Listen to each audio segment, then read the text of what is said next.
E aí galera, beleza? Como é que vocês estão? Meus amigos, o vídeo de hoje está aqui dividido em 6 temas e tem muita coisa pra gente falar. A começar sobre o Ibanez. Ele prestou depoimento e falou algumas coisas que podem complicar a vida do Anderson Torres. Anderson Torres já chegou ao Brasil, foi preso. Saíram algumas matérias sobre alguns questionamentos que o Anderson Torres vai precisar responder nos próximos dias e a coisa pode crescer. Tem duas matérias bem polêmicas mesmo, quero comentar com vocês, que a depender dos desdobramentos, a confusão pra cima de Bolsonaro pode crescer demais. A gente vai falar de Bolsonaro, saiu uma matéria ontem sobre a relação de Bolsonaro com o PL. Aquela ala que já estava no PL antes da chegada de Bolsonaro tem uma insatisfação rondando ali o ambiente. Uma matéria falando sobre os próximos passos para punir Bolsonaro, até a teoria jurídica que pode ser utilizada e mais algumas coisinhas que eu não vou comentar agora. Depois tem muita coisa pra gente falar sobre a relação em Brasília entre executivo e legislativo e alguns textos que saíram na imprensa, onde eu quero mostrar pra vocês que são assim, setores diferentes, como eles estão enxergando tudo que aconteceu. O quarto tema, já tem 9 coisas pra gente falar, quero falar sobre os militares. Quem assistiu o vídeo ontem, eu comecei falando sobre algumas coisinhas, sobre algumas percepções que a esquerda tem, a necessidade de uma reforma militar. E ao longo do dia de ontem saíram vários artigos, principalmente de opinião e uma entrevista na Folha de São Paulo, que eu quero mostrar pra vocês, porque tem algumas coisas que eu não consigo ver como pura coincidência, né? Eu acho que o pessoal tá aproveitando o momento para discutir de forma um pouco mais profunda o que eu falei até no vídeo de ontem. Depois, redes sociais, e aí tem muita coisa bem pra gente falar. Essa é uma matéria anual que eu quero mostrar pra vocês, do Jamil Chad, falando sobre uma rádio, como uma rádio no passado gerou problema em um determinado país. Eu acho que tem tudo a ver, ele escreveu isso pensando no Brasil. Saiu um levantamento também de algumas coisas nas redes sociais que eu quero comentar e algumas ideias que estão aproveitando o momento para divulgar, colocar para cima. E aí, se der tempo, acho que não vai dar, qualquer coisa deixo para amanhã, quero falar sobre a interação entre partidos políticos, uma possível oposição, quem vai estar na base, quem não vai estar, algumas coisinhas que acho que são bem pertinentes, mas vamos começar para ver se dá tempo de comentar sobre tudo. E vejam só. Tira esses vagabundos do Congresso e prenda o máximo possível. Veja as mensagens de Ibanez no dia do ataque. Essa é a manchete do Globo. E a imagem da capa é um áudio, como vocês podem ver, e mensagens. Maravilha. Coloca tudo na rua. Tira esses vagabundos do Congresso e prenda o máximo possível. Seriam as mensagens do Ibanez. Aí fala, né, que o Globo teve acesso ao depoimento do governador afastado do Distrito Federal, que alegou ter sido enganado pela então cúpula da segurança de Brasília. O Ibanez apresentou aí no seu depoimento algumas mensagens, algumas coisas que podem, no final do dia, meio que tirar a culpa dele e demonstrar que ele realmente foi enganado, etc. Tudo mais, óbvio. Temos que ver os desdobramentos, algumas coisas que estão acontecendo e que pode, né, esquentar as coisas para outras pessoas aí que já estão sendo investigadas. O Anderson Torres já está até preso. E aí o Ibanez, nessa matéria, ele apresenta até um áudio que eu cheguei a comentar com vocês logo no dia seguinte. Esse áudio tinha saído no próprio domingo, onde o secretário de Segurança Pública, que estava em exercício enquanto o Anderson Torres estava de férias, tinha mandado ele em torno de 1h23 falando, pô, tá tudo certo, tudo calmo, não precisa se preocupar, etc, tudo mais. Assim, eu vou começar do meio e depois volto para o início. Em mensagens anteriores, na manhã daquele dia, o Oliveira avisa ao governador que a manifestação ocorria de maneira pacífica, ordeira e democrática. O secretário interino chega a garantir ao governador que não haveria problemas quanto ao controle dos atos. Em áudio enviado a 1h23 da tarde para Ibanez, o Fernando de Souza Oliveira garante que conduziu negociações para que os manifestantes deixassem os arredores da esplanada dos ministérios sem tumultos e reitera o controle das tropas. Tudo calma, etc, tudo mais. Aí vem a frase que é a manchete, né? Tira esses vagabundos, prenda o máximo possível. Teria escrito o Ibanez às 3h39 da tarde ao então secretário interino. Segundo sua defesa, essa foi a reação de Ibanez ao saber da invasão. Ele falou, pô, não estava sabendo, estava em casa, etc. Todos os relatos que eu vinha recebendo era de paz, etc, tudo mais. Ou seja, se teve alguma coisa errada, a culpa não é minha. E essa questão do secretário ser responsável e porque isso poderia prejudicar o Anderson Torres, já que ele não estava aqui no Brasil, né? Pô, foi no dia 8, ele estava nos Estados Unidos, tinha ido no sábado, dia 7, mas a gente chega lá. A situação de Anderson Torres se agrava após depoimento do Ibanez. Manchete aqui da CNN e fala o seguinte: nos bastidores, segundo a apuração de Daniela Lima, a avaliação que está sendo feita nas cortes superiores do judiciário é de que a situação de Torres se agravou e que Ibanez está o entregando aos leões. No depoimento de Ibanez, ele declarou que não teve acesso ao relatório de segurança sobre as manifestações e que nunca havia sido informado sobre o risco de violência diante dos atos em Brasília. O governador afastado afirmou que deu poderes à alta cúpula da Secretaria de Segurança Pública do Distrito Federal para que as autoridades de segurança pudessem agir para conter as invasões, mas que foi surpreendido quando viu que a polícia não apareceu. Além disso, Ibanez deu a entender que foi surpreendido com a ida de Torres aos Estados Unidos. Isso aqui eu não grifei, mas isso é importante. Isso não é aleatório. Mas como é que ele está surpreso? Não estava de férias? Estava ou não estava? Estava mais ou menos. Esse é um ponto complicado. Segundo o governador afastado, soube da viagem somente ao ligar para o então secretário. O fato de estar fora do Brasil naquele dia crítico acabou com minha confiança, por isso eu demiti. O Ibanez disse que ele fez tudo que ele podia. E aí que vem o ponto. Começando, né? O Anderson Torres, ele chegou ontem ao Brasil, se entregou, tá preso, não tá preso numa prisão normal, ele tá lá na polícia, ele tá no batalhão, existe, né? Tá na regra, até a própria esquerda defendeu a situação, etc, tudo mais, falando aí que tudo bem. Saiu até um artigo ontem, para minha surpresa, na Folha de São Paulo, onde o cara que atualmente está na frente do IDDD, Instituto de Defesa do Direito de Defesa, que é o grupo lá fundado pelo Márcio Tomás Bastos, tem o Augusto Arruda Botelho, eles foram bastante responsáveis aí pela implementação da audiência de custódia, dentre outras coisas. E aí ele falando que ele não via necessidade, na cabeça dele não teria necessidade de prender Anderson Torres, porque ele não faz parte mais da máquina pública, já está afastado, logo não representaria um risco para a sociedade. Mas enfim. E ele tá preso em um local diferente, né? Porque é policial, se não misturar com bandidos, e aí sabe como é, né? Confusão. Mas vejam lá. O Globo escreveu uma nota, com certeza serão os questionamentos que serão feitos para o Anderson Torres, que seria o seguinte: os 6 pontos que ele vai ter que explicar aí para a Polícia Federal. Primeiro deles, a Globo fez questão de colocar como primeiro, e eu acho que de todos os pontos, pode não ser a primeira pergunta que será feita para ele no dia do depoimento, dificilmente vai ser, né? Mas com certeza é o assunto que mais pode dar pano para a manga. A minuta, né, que foi encontrada na casa dele. Aquele documento lá de a possível instauração de um estado de defesa, etc, tudo mais. E aí vai querer saber, né, que história é essa. Que história é essa? Ele vai ter que explicar de onde veio, quem o entregou, tudo mais. E o Globo também informa que durante a busca e apreensão, né, como é de costume, a polícia pegou o notebook dele, mídias, pendrive, né, está sob controle da polícia, devem dar uma revisada grande, ver algumas coisas, enfim. Outro ponto que será questionado: omissão e conivência com os atos. Existem suspeitas que ele foi omisso e conivente com as coisas que aconteceram em Brasília. Essas suspeitas se baseiam em algumas coisas que eu já comento, como, por exemplo, mudanças na segurança do Distrito Federal. Anderson Torres também é acusado de sabotar a segurança da capital federal, que teria facilitado os atos. As investigações levam em conta as suspeitas de que Torres teria exonerado uma série de servidores responsáveis pelo comando da Secretaria de Segurança. A denúncia foi feita por Ricardo Capelli, nomeado interventor da Segurança Pública do Distrito Federal. A viagem para Orlando. E aqui que entra um ponto que é complicado.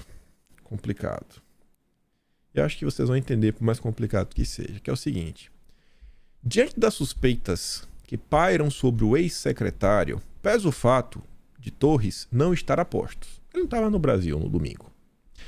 Durante os atos, ele alegou que estava em férias com a família, desde o sábado, dia 7. Porém, entretanto, todavia, um despacho assinado pelo ex-presidente no dia 27 de dezembro colocou em xeque o argumento. As férias de Anderson Torres começariam no dia 9 de janeiro, um dia após as manifestações. Esse caso aqui está parecendo o seguinte: funcionário público, na maior parte do tempo, trabalha de segunda a sexta. É o padrão. Só que esses cargos, né, de função, etc., não tem meio que isso. Não pode trabalhar sábado, não pode trabalhar domingo. Não é bem assim que as coisas acontecem, né? Então você está num cargo de secretário. Mas em condições normais, de temperatura, ambiente e tudo mais, dificilmente você vai trabalhar no sábado ou no domingo. A não ser que tenha algum evento, tenha uma coisa especial, etc, tudo mais. Então, pense naquele... É tipo você trabalhar na empresa privada. Você trabalha na empresa privada de segunda a sexta. Às vezes pode acontecer... Não, tem gente que trabalha até no sábado de manhã. Mas normalmente não trabalha. Não sei também hoje em dia, né, se é a maior parte ou não. Mas enfim. Mas pode acontecer de você precisar trabalhar um dia, etc. É o que o pessoal faz. Normalmente marca férias para segunda-feira, só que, terminou sexta-feira, o cara já vai aproveitar, né, o sábado e domingo, ganha 2 dias extra na férias. Ninguém marca férias para começar num sábado, né, porque o cara quer tirar vantagem. Então o que pode ter acontecido é o seguinte: o Anderson Torres, ele falou, segunda-feira eu vou estar de férias, eu vou viajar no sábado, eu vou ganhar 2 dias. Eu não vou trabalhar, etc, não vai ter nada. Tá lá o cara, né, o interino, eu vou deixar, organizar as coisas. Só que ele não contava que ia ter os eventos do domingo, né? Toda aquela confusão, todo aquele vandalismo. E aí? Aí que é um ponto, né? Ele poderia estar afastado. E aí essa questão dessa legislação, não sei se é a legislação trabalhista, o que é que seja, né? Se pode ou não, e até onde iria o problema aí que configuram a prevaricação, a omissão, conivência, etc. Mas aparentemente foi isso que aconteceu. É uma coisa que diversas pessoas fazem. Vou sair de férias segunda-feira, mas eu já começo a curtir a partir do sábado. Mas nesse caso aqui, pode gerar um baita problema. Enfim. Sem ônibus fretados. Ele vai ter que responder aí, né? Porque enquanto secretário de Segurança do Distrito Federal, ele era responsável pela segurança da Praça dos Três Poderes. O ministro Flávio Dino ressalta que às vésperas dos atos, sem ônibus, adentraram a capital sem qualquer acompanhamento policial. E aí? Quem é o responsável? Em tese, ele deveria estar à frente da pasta. E por fim, ele também terá que falar sobre suas possíveis falhas enquanto secretário.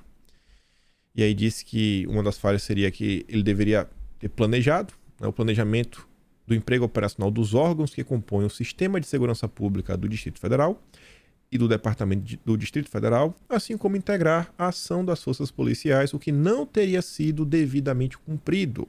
Para além de Torres, a conduta dos agentes que estavam a postos no último domingo também é investigada.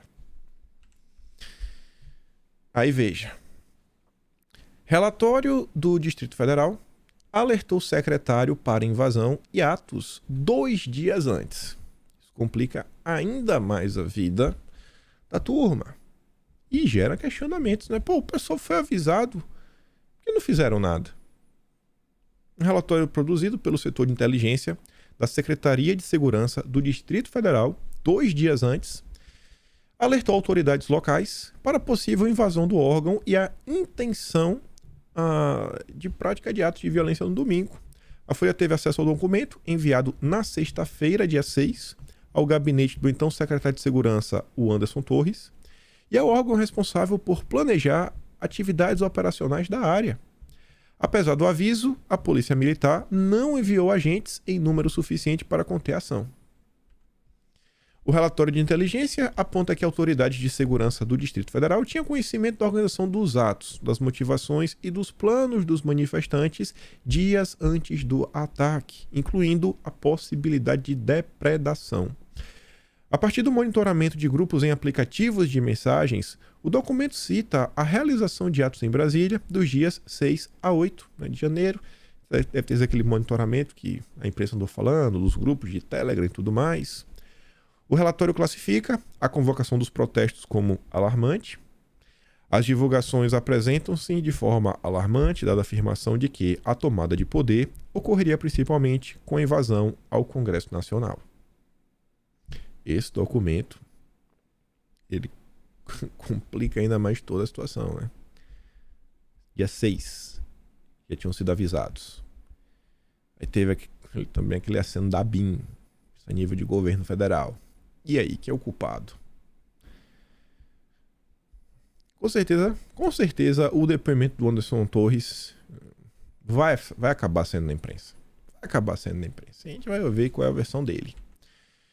Por outro lado também, esse mesmo documento, a Folha dá a entender que ele é meio dúbio, porque diz o seguinte, boa parte das afirmações do relatório se concretizou 2 dias depois, mas os responsáveis pelo documento apontavam inconsistências e levantavam dúvidas que poderiam minimizar o risco dos atos.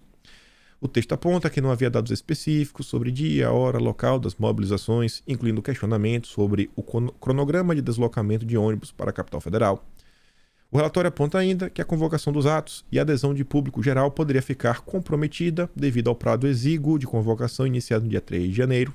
O setor de inteligência aponta ainda o fato de que um dos organizadores do ato alegava ser líder de um movimento de caminhoneiros, mas não tem representatividade junto ao segmento. Então, falava que ia acontecer alguma coisa ao mesmo tempo, mas não sei, porque parece que esse cara não tem muita força, não sei se tem tempo suficiente, etc. Tudo mais.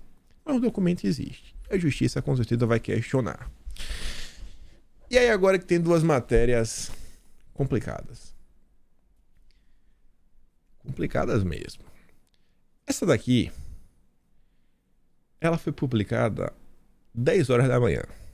Às 10 horas da manhã de ontem. Se for abandonado, não cairá sozinho, diz aliado de Anderson Torres. Um aliado de Anderson Torres diz que ele, como ministro da Justiça, fez favores para gente importante em Brasília e tratou de guardar informações relevantes sobre figuras do poder. O ex-ministro foi o primeiro integrante do primeiro escalão do governo de Jair Bolsonaro a ter prisão decretada na esteira da escalada golpista alimentada pelo ex-presidente. Se for abandonado, não cairá sozinho, diz esse interlocutor. Essa é o 10 da manhã. Essa foi 6 da manhã, foi antes da matéria da Veja. A atualização, esquece a atualização, a hora certa ali, 6 da manhã. Anderson Torres agora afirma que Bolsonaro nunca mais o procurou. O ex-ministro da Justiça, ele tem espalhado que Jair Bolsonaro não o procurou após ter se tornado alvo, né, de tudo que está acontecendo. Torres disse a amigos do Rio de Janeiro que não recebeu nenhuma ligação de solidariedade do ex-chefe. Torres reclamou também do abandono de Eduardo Bolsonaro, com quem sempre teve uma relação pessoal. Eduardo, segundo o ex-ministro, disse amigos, não telefonou e nem mesmo fez acenos públicos nas redes sociais em sua defesa. E aí? Colocando essa resposta meio polêmica, né? Se cair, não vai cair sozinho. Tá chateado com um e com o outro. Só trouxe mesmo para deixar no radar de vocês. Muita gente fala assim, mas você acredita no Metrópolis? Mas você acredita na Veja? Muitas vezes a imprensa, ela aumenta, mas ela não mente por completo. Muitas vezes. Isso é uma coisa que às vezes a direita não leva em consideração. Veja, quando foi a primeira nota da imprensa, por exemplo, falando que Bolsonaro iria passar férias nos Estados Unidos. Foi pelo menos assim, uns 5 dias antes. E a grande parte assim, das pessoas rechaçou. Falou, você vai acreditar no UOL, você vai acreditar nisso, naquilo outro. Então, vale a pena ficar de olho. Ainda mais, não sei, cara, uma situação dessa, né? Complicado e, enfim, situação complicada. Vamos observar os próximos movimentos. Continuando sobre Bolsonaro, como eu falei na introdução, ontem saiu a nota na Folha, típica nota plantada, aquela nota que o grupo liga para o jornalista e pede para soltar nota, meio que para informar o Brasil do que está acontecendo, né? Aquele vazamento proposital.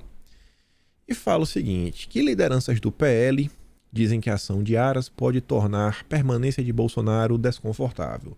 Primeiro que a ação não é do Aras, eu acho que essa manchete está errada. O segundo parágrafo da matéria já desmente isso. A ação, já vou começar do segundo parágrafo, é do Procurador-Geral da República, Carlos Frederico Santos. Ele que está designado aí nessas coisas ligadas à proteção do Estado democrático, direito e tudo mais. Não é do Aras. Mas enfim. Lideranças do PL afirmam que a permanência de Jair Bolsonaro no partido pode se tornar desconfortável caso a representação da PGR aponte a participação do ex-presidente na incitação dos atos de vandalismo do último domingo. Para parlamentares destacados do grupo chamado informalmente de PL Raiz, que integra o partido antes da entrada dos bolsonaristas, o momento é delicado porque a maioria não compactua com atos de vandalismo e violência. Eles afirmam que, a depender de como os fatos escalarem, será necessário o PL tomar uma decisão a respeito da filiação de Bolsonaro. Eles evitam falar em expulsão, mas são categóricos ao afirmar que a legenda não quer ser a casa de ninguém envolvido nesse tipo de situação. Essa nota não é só um aviso para falar que Bolsonaro pode ser expulso a depender de nós, queremos alguma ação, alguma motivação, etc. Tudo mais. Isso daqui está mais do que claro e óbvio. O PL ele vem enfrentando disputas internas, mas mais ou menos o que aconteceu na época do PSL. Essa turma aqui está interessada em fazer um risco no chão, mas não um risco no chão para dividir o meio de campo, né, meio a meio. Não, eles querem avançar um pouco mais, tomar a maior parte do campo. Risco no chão fala, vocês sigam aqui, viu? Aqui, só dentro da entrada da grande área. Da linha do pênalti para trás. É o espaço de vocês. E aí, obviamente, tentar evitar com que pessoas ligadas a Bolsonaro ou movimento que Bolsonaro encabeça tenham posições de destaque dentro do PL, que a turma não é boba, né? Não tem ninguém bobo. Na política não tem nenhum grande salvador. Todo mundo no final do dia tá olhando pro próprio umbigo e pro seu próprio grupo. Tem um grupo político. Essa turma se conhece, não é de hoje. Já tem um tempo, é o PL Raiz, como eles se autodenominam, ou é chamado informalmente. Então, isso aqui é mais uma consequência dos atos do domingo passado. Mais uma consequência. Um enfraquecimento dentro dessa ala mais à direita, dentro do PL. Continuando. O roteiro que pode levar à punição de Jair Bolsonaro. O raciocínio é o seguinte: o ex-presidente pode até não ter ordenado diretamente os ataques, mas isso não faz diferença, porque o seu comando foi dado durante todo o mandato. Quem diz isso? Isabela Calil, doutora em antropologia e coordenadora do Observatório da Extrema-Direita, em entrevista ao jornal o Globo. Na nova edição da Veja, o Radar conta que, entre magistrados, cogita-se a aplicação da teoria do domínio do fato, empregada para condenar petistas no processo do mensalão. Eu comento para vocês em breve o que seria isso daí. Depois dos ataques extremistas em Brasília, o ex-presidente publicou um vídeo na sua rede social e tudo mais. E aí a matéria sai falando, etc, tudo mais, como este vídeo pode ter relação com novas confusões, a confusão que aconteceu e que também prova que Bolsonaro sempre fomentou esse tipo de ação e tudo mais, etc, tititi. Um compartilhamento. Aí vocês entendem porque 4 dias atrás, eu acho, eu comecei o vídeo daquele falando, gente, aconteceu um evento aí na noite que pode levar, inclusive, à suspensão de diversas ações, entre elas a suspensão de Bolsonaro das redes sociais. Um vídeo, pessoal. Um compartilhamento. Aí veja, fui tentar entender um pouco o que seria essa teoria do domínio do fato. Obviamente não vou conseguir explicar para vocês, não é uma coisa muito simples, mas em linhas gerais, o autor de um problema, o autor é quem realiza, direta e imediatamente, no todo ou em parte, uma conduta típica, distrita descrita na lei penal como incriminadora, sendo inerente ao domínio da ação. Ou seja, direto ou indiretamente, no todo em parte, mas tem uma coisa inerente no domínio da ação, que ele domina o pedaço. Além dessa questão, é o domínio funcional do fato, apresentado nas situações de coautoria, e, por fim, ocorre quando o autor executa o fato delituoso utilizando-se de outrem como instrumento. Basicamente, é como se o cara planejasse tudo e botasse alguém para fazer. Se assim for, está presente a autoria mediata, através do domínio da vontade, mesmo que não executada pessoalmente, a conduta típica, ainda assim, se perfaz sobre ele a autoria. Então, mesmo que você não faça, a culpa cai sobre você, porque foi você que manipulou a vontade das pessoas e tudo mais. É uma teoria que, inclusive, ela é discutida, ela é controversa dentro do direito, mas está aí, aparentemente foi usado no passado, na época do mensalão. A turma que tiver mais interesse pode dar um Google atrás, mas tentei trazer só aqui algumas linhas gerais para vocês, sei lá, saber o que vem sendo discutido, né? Se eu só noto aqui, mais uma vez, só para mera reflexão, violência contra a mulher, tráfico, homicídio, os antecedentes criminais dos golpistas identificados em Brasília. Muita gente que bate no peito, se diz patriota, Deus, pátria, família, liberdade, isso, aquilo, outro, mas é aquele famoso, né? O teu passado te condena. A direita tem que aprender a criticar o que realmente tem que ser criticado. O que aconteceu é absurdo. Continua saindo vídeos, eu fico olhando a depredação. O nível de depredação, pessoal, foi absurdo. Isso já entrou para a história. A gente vai falar mais sobre isso. A gente vai falar mais sobre isso em breve. Bem em breve mesmo, nesse tema agora. Então não vou adiantar muito. Vejam só. Políticos e militares vêm virada do Dilma após o dia de terror em Brasília. A avaliação em linhas gerais é que o Dilma conseguiu ao mesmo tempo abafar a crise inicial de seu governo e definir o inimigo em comum: bolsonaristas, extremistas e fanáticos. A semana anterior ao episódio foi encerrada com a série de problemas para o petista, né? A ministra do Turismo e seus elos. Vocês lembram, né? Um grupo aí bem complicado. Segundo a Veja, as imagens da nova ministra do Turismo, Daniela Carneiro, e seus familiares abraçados a milicianos atingiram em cheio o discurso de um novo governo que queria se contrapor ao de Bolsonaro. Além disso, os ministros mais próximos ao Dilma, como Rui Costa e José Múcio, protagonizavam uma série de desentendimentos e declarações controversas. Não só esses, o próprio Lupe, na Previdência, o Marinho, na parte do trabalho, a questão do saque do FGTS. Ao mesmo tempo, o Haddad era criticado por não ter apresentado seu programa de ajuste fiscal. Em reuniões que sucederam os atos de vandalismo, o enfraquecimento de Bolsonaro e do bolsonarismo foi exaltado. A avaliação é que, em meio a cenas de violência, Lula pode conseguir se aproximar de eleitores do ex-presidente que não concordam com as ações extremadas. E aqui eu acho que não. Todos entendem que esse momento, se bem posto numa narrativa verdadeira, né, de ter sido de fato perpetrado por um conjunto de atentados, pode até mesmo trazer uma parte daquele eleitorado bolsonarista que não coaduna com isso. Isso daqui eu acho que dificilmente acontece. Saiu uma nota no Globo que foi com base numa pesquisa. Fizeram uma pesquisa que mostra o seguinte: sei lá, 90% das pessoas rechaça tudo o que aconteceu. Eu acho um absurdo.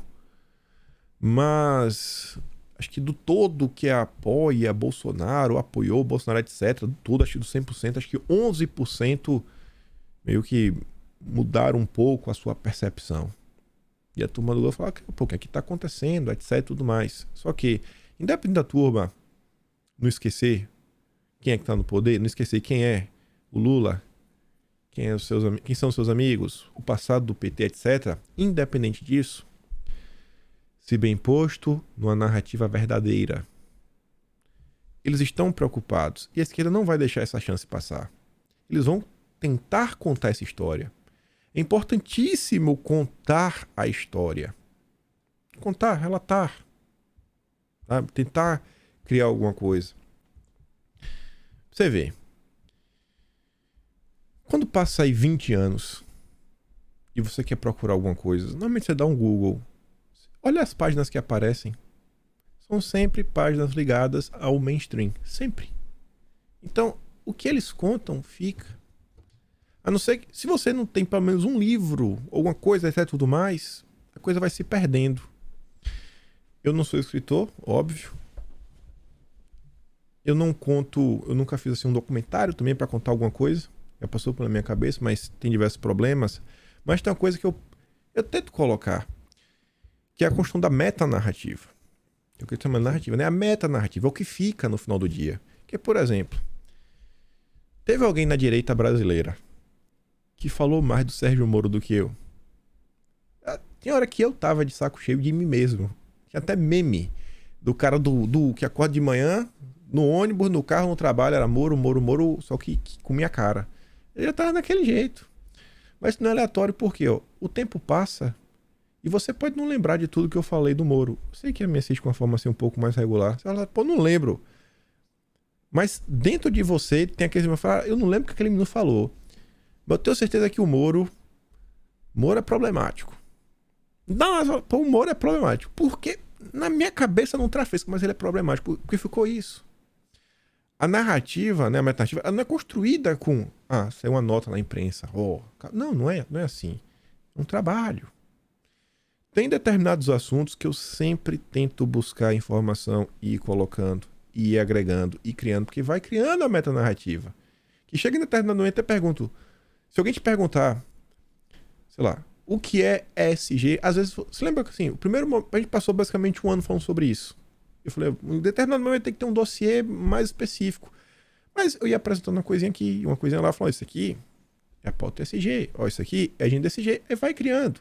Então vai criando toda aquela metanarrativa, você vai tendo novos elementos, aí vai trazendo pessoas, personagens do mundo, né, atores reais da política. Esse cara, ele tá vinculado a essa agenda, ele promove isso, promove aquilo, isso pode de lei, como tem correlação, olha essa nota, olha essas ideias, olha esse PL, e aí você vai criando, você cria essa história.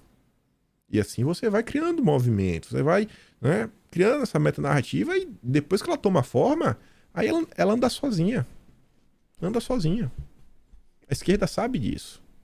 Eu tento, dentro das limitações, né, colocar alguns assuntos que eu acho que são bem pertinentes e sempre tem que estar sendo discutido. Mas enfim. Na avaliação de um oficial que acompanhou de perto a confusão em Brasília, os apoiadores de Bolsonaro deram a Lula credibilidade e legitimidade que ele não tinha após uma vitória apertada. O Dilma conseguiu reunir os outros dois poderes, 27 governadores. Por outro lado, qualquer movimento bolsonarista para se reunir em manifestação vai levantar uma pulga atrás da orelha. Falei, né, que tem que aprender a repudiar muitas coisas. Guarda esse final. Qualquer movimento para se reunir, confusão. Entrevista. Brasil foi exposto a vexame sem necessidade, diz o bolsonarista Ratinho Júnior, governador do Paraná. Ratinho, querendo, não estava apoiando o Bolsonaro. Não, mas estava apoiando. A esquerda costuma ser associada por políticos da direita a atos de vandalismo, mas agora a direita que os praticou. O senhor se sente representado por essa direita? Aí ele vai falar o seguinte: temos que ver e esperar investigações para entender o conjunto do quebra-cabeça, né? Ele está falando que, com total sentido, tem que esperar o desdobramento, entender tudo o que aconteceu, se não for algo politiqueira, etc. Então vai depender de toda essa investigação. E se não houve conivência, se não deixaram acontecer para ter ganho político, né? Ambas ideologias têm casos de sucesso, de fracasso. O Brasil perdeu tempo ao longo dos últimos anos e décadas ficando nessa situação ideológica. Isso faz com que o país não avançasse. E aí eu volto para falar da manifestação e tudo mais. Pensa no jovem que tem 16 anos, está no segundo ano do ensino médio. Ele não tem interesse em se informar, ele não lê jornal, ele não vê nada. Na escola, ele vem escutando há um bom tempo sobre o que é o bolsonarismo, os problemas de Bolsonaro, seus apoiadores e tudo mais. Ele Cara, criança normalmente não assiste, criança normalmente não acompanha, a não sei que seja uma coisa assim magnânima, gigante. Então a criança não vê. Você perguntar aí, faz um teste, procura uma pessoa jovem e pergunta assim, cara, você sabe me falar aí de alguns eventos que aconteceram no Brasil? E fala assim, tu saberia me citar algum tipo de depredação, uma coisa mais violenta que teve no Brasil? Eu tenho certeza que ele não vai saber te apontar. Ele vai falar, não dizem aí que teve, etc, tudo mais. Dizem aí. A própria imprensa não faz a cobertura que deveria fazer de algumas coisas. Vocês lembram de uma passeata que teve, que aí o cara pedia assim, queremos a ditadura do proletariado. Aí aquela legenda, né, que aparece na TV botava assim, atos pela democracia. E o cara falando de ditadura do proletariado, né, o marxista nato. Pela democracia. Então eles estão lá criando a metanarrativa deles. Agora, temos um evento de escala mundial. Esse evento tomou proporção mundial, não é brincadeira. O presidente dos Estados Unidos falou. Os comunas falaram. A Rússia falou. Europeus falaram. A América do Sul inteira falou. Foi capa de diversos jornais, inclusive alguns dos maiores jornais do mundo. E como é que você apaga isso? Olha como toda uma construção pode ir por água abaixo com uma ação absurda. E que nem representa o todo. Então fala, pô, mas foram 4 anos das pessoas indo para as ruas de forma pacífica, sempre de verde e amarelo, etc. Bastou uma para tudo isso estar acontecendo. Uma única. E não dá para negar, pessoal. Entrar no estado de negação e falar, mas não tem mais. Não tem, mas a esquerda não tem mais. É absurdo o que aconteceu. Absurdo. Ainda mais que foi no executivo, né? Do legislativo e no judiciário. Os 3 poderes foram invadidos. Não tem precedentes. Mas não tem mais. Nesse ponto aqui não tem mais. Você pode tentar, você pode ficar insatisfeito com raiva, etc, tudo mais. Mas a esquerda vai montar em cima. Vai montar em cima. Vai montar em cima. Para recuperar essa ideia e mostrar que não, cara. A turma da direita nunca defendeu isso. Vai dar trabalho. Vai dar trabalho. Aí o Ratinho Júnior não é besta também, e você vai ver que segue a mesma linha do Lira, de uma galera. Lula se fortalece após a reunião. Ele dá uma sabonetada para no fim falar, isso se ele conseguir construir essa união e mostrar que não é jogo de cena. Então vai dar uma cobrada, né? Tem que mostrar se realmente aí quer ser o grande líder. Como está a relação do Paraná com o governo federal? Já esteve com Dilma? Com Dilma ainda não, mas quero dialogar. É hora de sair do palanque e buscar o melhor para o Brasil e o Paraná. Olha essa frase. É hora de sair do palanque. Acabou a eleição. Então o Radinho dá aquela emparedada, né? E obviamente que é alguma coisa para o Paraná. Aí veja. Aí veja não. A gente vai chegar no Lira. Uma tragédia institucional. Esse daqui chega a mesma linha do que falou, só que esse texto ele foi escrito pelo Murilo de Aragão. Sai quinzenalmente na Veja, é o cara da Arco Advice. Então, é uma percepção que ronda aí até a turma do mercado. Tão falado do mercado. Só que trazer 2 parágrafos e 3 parágrafos. O ocorrido não seria jamais uma queda da Bastilha. Não passa de uma revolta contra as regras que determinaram o resultado eleitoral. Foi também uma demonstração de precária autocrítica. Visto que os derrotados, pela soma industrial de equívocos, entregaram a eleição para os vitoriosos, ainda que por uma margem apertada.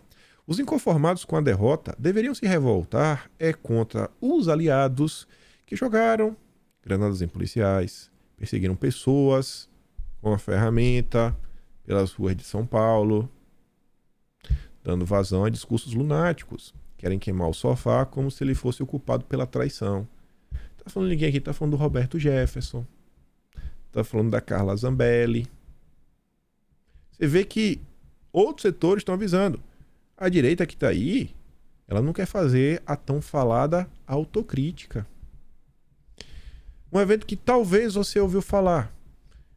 O Mano Brown, em 2018, foi lá no evento do PT e falou, não, bicho, tem que falar autocrítica. Ó, não, aqui tem que falar pra população, etc. Não pode vir de nariz empinado. Ele falou, mas assim, não pode vir de nariz empinado e tudo mais. Mas não botou muita fé. Olha, 2018 a direita venceu. Aí você vai falar, mas aconteceu isso, aquilo, outro, etc, tudo mais. Independente, gente, do que aconteceu. Independente do resultado final. Tem coisas que dá pra melhorar. Diversas coisas. Diversas coisas. Esse exemplo aí do Roberto Jefferson, tem exemplo melhor? Se teve um cidadão que eu acho que eu bati na tecla, foi o Roberto Jefferson. E o errado era eu. Estava perseguindo que é momento da direita se unir. Olha o caos que esse cara trouxe na reta final da eleição. Bolsonaro tinha chegado pra sabatina sozinho, na Record. Basicamente falou que queria. Ia ser aquele dia chave. Não. Teve que aparecer nas redes sociais para falar sobre o caso do Roberto Jefferson. Primeira pergunta que já fizeram para ele na Record foi sobre isso. Aí o Brasil fica, foi toda aquela narrativa. Falou ali, ó, o caso do Bolsonaro, etc, tudo mais. Olha o caos que foi gerado. A direita tem que parar um pouquinho, né, com esse discurso. Ah, mas a de esquerda não briga em público. Tô nem pra esquerda. Eu tô falando aqui o que é certo e o que é errado. Tem que abrir o olho. No campo prático, o ocorrido forneceu uma narrativa que justifica muitas decisões do judiciário, arbitrárias ou não, no enfrentamento de radicais. Ah, mas tá dando justificativa. Ah, mas é arbitrário. Deu justificativa. Se alguém tinha dúvida sobre a periculosidade deles, não há mais. As pessoas aí, né, que ficam em cima do muro, os isentões. Para piorar, para o lado da oposição, os vândalos e criminosos de Rio de Janeiro otorgaram ao presidente Lula, né, o título de campeão da democracia sob os aplausos do mundo democrático e não democrático. Até o Putin se solidarizou com ele, uma movimentação grande. Em um contexto paradoxal, o presidente estava emparedado por seu discurso ambíguo e retrógrado na economia, lutava para controlar ministros que, boquirotos, faziam planos de governo sem combinar com o chefe. Em meio a dificuldades, as invasões em Brasília fortalecem politicamente o Dilma e atingem mortalmente seu maior opositor. Aí veja só. Uma semana após os atos, Lula ganha oportunidade política no curto prazo. É a manchete. Só que é o que ela disse. E aí como começa a juntar o que o Ratinho Júnior está falando e o que o Lira vai falar na outra matéria, que vai aparecer em breve. Por outro lado, fora dos microfones, né? Não tem um momento aqui, né, pro Lula brilhar, mas por outro lado, fora dos microfones, parlamentares fazem questão de enfatizar à CNN que a trégua tem período contado, que será curto e vai depender das próximas movimentações do petista. Um parlamentar do PT, ouvido pela CNN, questiona até onde o Dilma conseguirá punir os responsáveis sem desagradar ainda mais as Forças Armadas. Grava isso lá pra frente, a gente vai voltar daqui a uns 10 minutos. Dentro do PT, o entendimento é que, paralelamente, as ações do governo, né, para manter o Estado Democrático de Direito, Poderes Unidos, em paralelo, ações para a população em geral, em especial os pobres, precisam começar a serem estudadas. Por mais que os eventos estão aí no Brasil, quem não acompanha a política, estou chocado, no final do dia, se a gasolina tiver cara, se a comida tiver cara, se o dinheiro não estiver sobrando, tá ruim. E o povo vai falar, cara, não tô nem aí. Tô nem pra Bolsonaro. Tô insatisfeito. Um dos principais assessores do presidente diz que, passado o quebra-quebra do dia 8, em poucos dias, o eleitor já estaria mais preocupado em saber se o governo está trabalhando para melhorar a moradia, garantir comida na mesa, aumentar o salário mínimo. Esse interlocutor petista ainda apontou que a recente fala do Haddad de que nem mesmo o aumento prometido de R$18 no salário mínimo deve ocorrer dificulta a imagem positiva de Lula entre os seus. Voltando até para autocrítica, precisamos aceitar a direita nesse momento, né, nessa partida, vamos falar nesse campeonato, perdeu. Essa partida perdeu, infelizmente. Quanto mais rápido a turma entender, começar a ver o processo, reduzir um pouco a gritaria, abaixar um pouco os ânimos, deixar que os holofotes voltem para falar de Brasil, de governo, de políticas públicas, melhor as coisas vão ficar. Esse clima de tensão, gente, ele só atrapalha a direita. Arthur Lira quer que Lula mude o discurso. O Lira diz que o Lula tem que abandonar o discurso eleitoral contra Bolsonaro. Em conversas reservadas, Lira tem dito que a eleição já passou e que é hora de focar o discurso nas medidas que o governo pretende implementar nos próximos meses. Tem que sair do palanque. O Brasil tá andando. E a população comum, que não tá política, tá preocupada com outras coisas. Se a direita reposicionar o seu discurso, entender algumas coisas, fizer uma mínima autocrítica, as atenções vão voltar porque realmente importa, falar de Brasil. E aí volta o ponto de fazer um embate de políticas públicas, apresentação, o que um lado defende, o que o outro lado defende, tentar mostrar para as pessoas, mostrar inclusive por que a direita estava tão preocupada todos estes anos com a volta da esquerda ao poder e trabalhar para ter uma composição, uma maioria dos poderes, né, representados, etc, tudo mais. Temos eleição já em 2024, não dá para esquecer. Ainda que Bolsonaro fique inelegível, isso, aquilo, etc. Bolsonaro será um cabo eleitoral gigantesco. A turma do PL sabe disso. Ah, tá inelegível, beleza. Mas ele continua existindo. Continua. E se forem pra cima de Bolsonaro, né, com tudo, vão transformar ele no Marte. A turma da esquerda também sabe disso. Aqui, só para informar, a gente já tinha comentado, mas custa reforçar. Efeito colateral dos atos é que o Pacheco conta que os congressistas vinculam um episódio ao Rogério Marinho.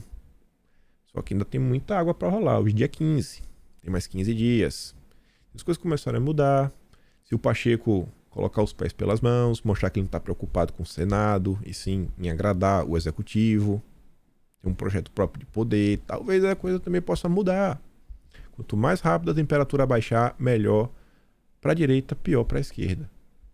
Por óbvio, o Rogério Marinho não endossa o que aconteceu, mas a destruição promovida no dia 8 criou o temor de que a casa seja comandada por um nome ligado ao bolsonarismo, mantendo potencialmente acesa a postura de confronto entre as instituições.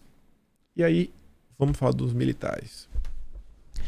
No vídeo de ontem, esse foi o último slide que eu mostrei sobre os militares, antes de dar uma explicação, e falar sobre uma pauta que a esquerda sempre teve, que é uma reforma no que diz respeito aos militares como um todo.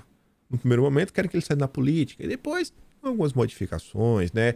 Tirar alguns privilégios que a esquerda aponta, reduzir uma parte do poder da caserna, poder político que eles possuem. Falei, inclusive, né, dos grupos políticos, quando você olha assim, o establishment brasileiro, os militares sim, são a força que interfere nesse establishment. E eu mostrava essa nota da Veja, que falava que tinha familiares dos militares nos QGs, e também militares da reserva e tudo mais. Mostrava o Breno Altman, falando que, olha só, última frase, ó, são as melhores chances de uma ampla reforma militar desde 1985. O Breno Altman, inclusive, tuita isso após a live que ele fez com o José Dirceu. E o José Dirceu fala sobre isso. Também estamos no momento de uma reforma dos militares.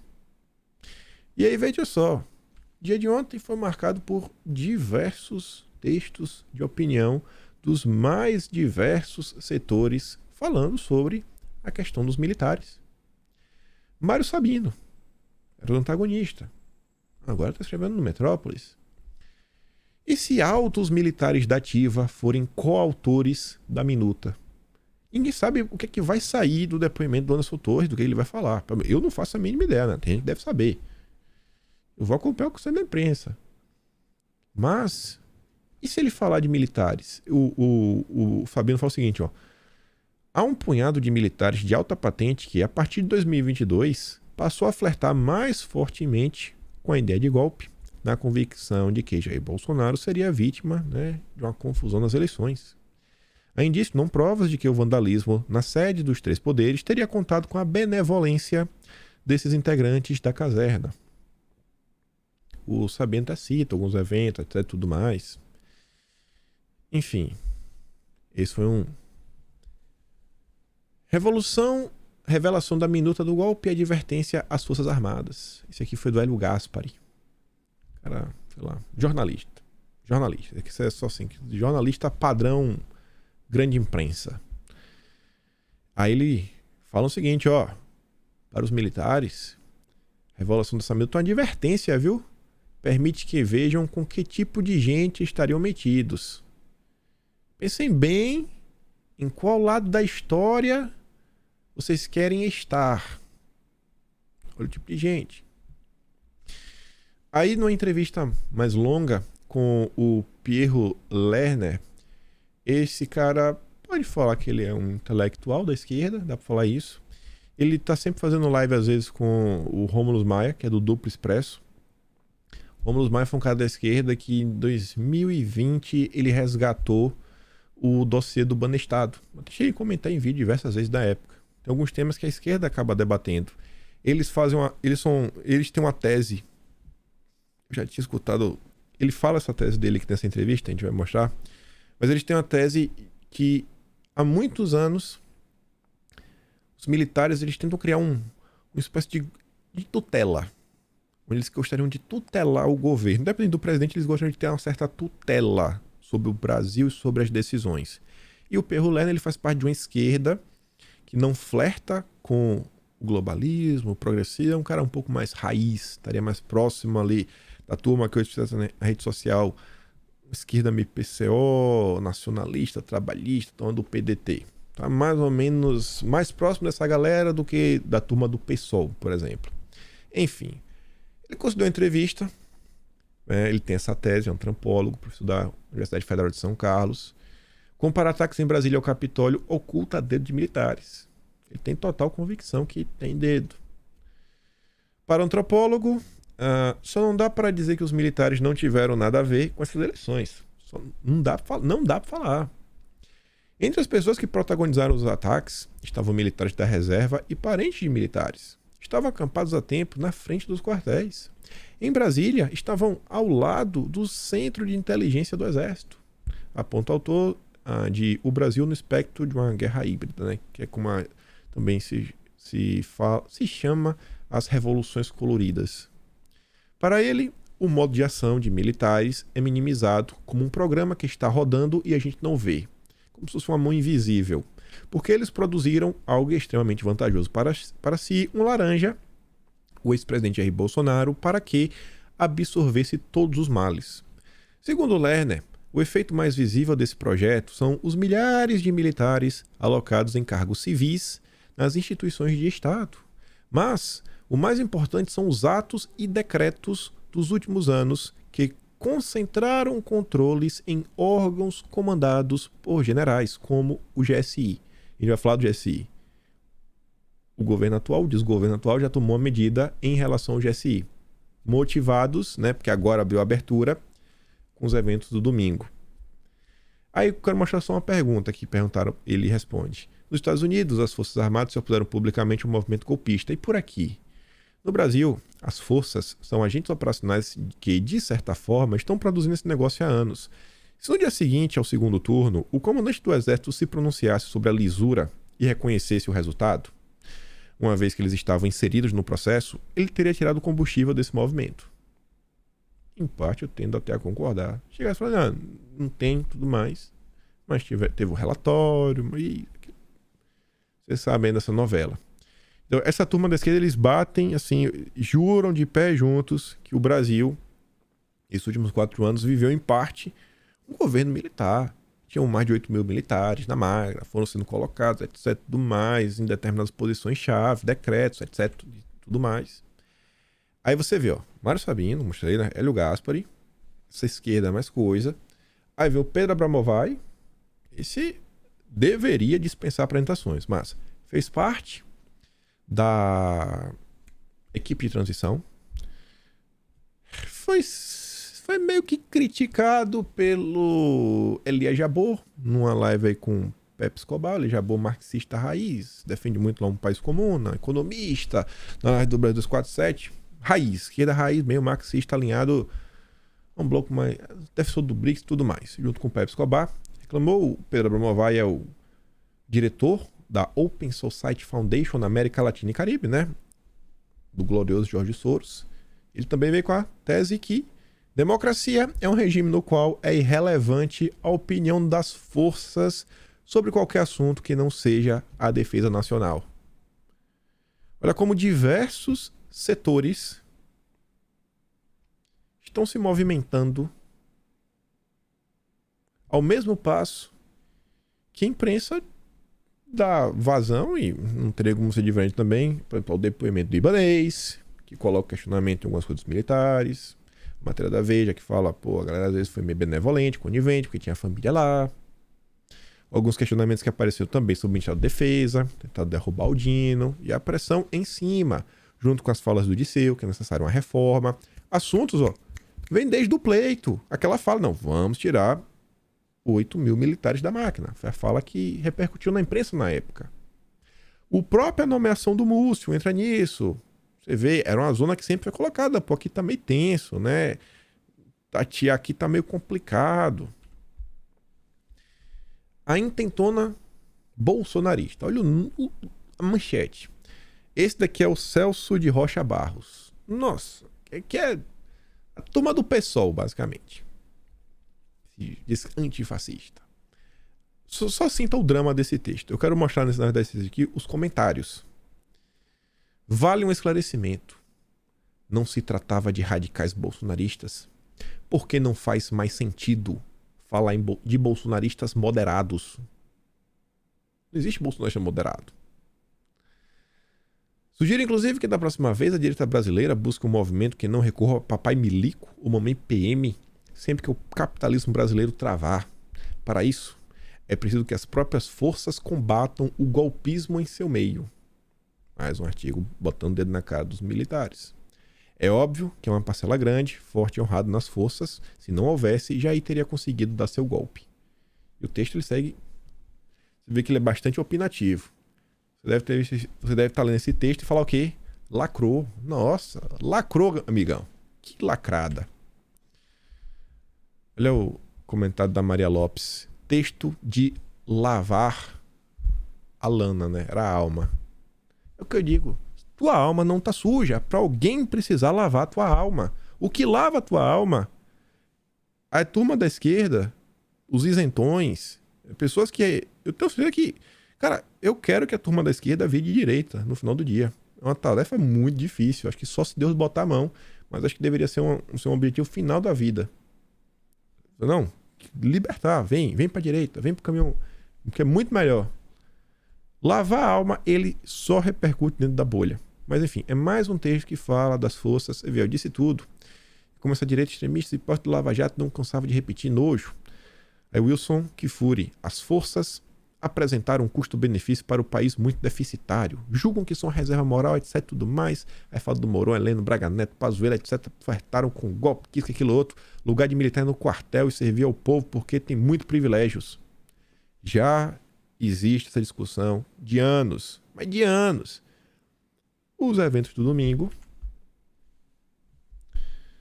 vão causar uma abertura e a turma vai montar em cima. E aqui é um exemplo, já prático. Governo deve tirar a BIM do GSI para diminuir a influência de militares. O vídeo do Disseu, ele fala sobre isso, que todos os setores de inteligência a nível nacional, todos estão ligados aos militares. Todos. Ele fala, a BIM nem existe. Nem aquilo ali, meu Deus do céu. Tem que ser refundado. Não sei se ele usa essa expressão, tem que ser refundada. Basicamente isso. Mas tá aí, ó. Vai tirar a BIM do GSI. Agora os órgãos de inteligência estarão descolados das forças.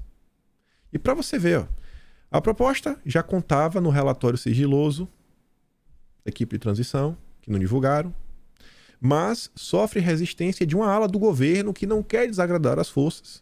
Mesmo o governo não tá tateando, porque o clima é tenso. Lula foi sondado sobre a ideia e demonstrou ser a favor. O ministro da Justiça, o Flávio Dino, também é favorável, assim como os principais quadros do PT. Já o ministro do GSI, o general reformado Marco Edson Gonçalves Dias, é contra a proposta. O cara que o próprio Dilma indicou para o GSI, o cara é contra. O governo estuda ainda se a mudança será acompanhada de outras mudanças. Olha como um evento que aconteceu em um dia coloca um calhamaço de coisas a perder. E como pode promover mudanças profundas no Brasil. E você vê que a esquerda, ela sabe onde ela quer chegar. Ela tem algumas ideias. Cara, a gente quer uma reforma. Você não veria falar, queremos que tal militar seja derrubado. Um nome assim. Não, queremos uma reforma. Vamos mudar aqui com mais coisas. Uma reforma ampla.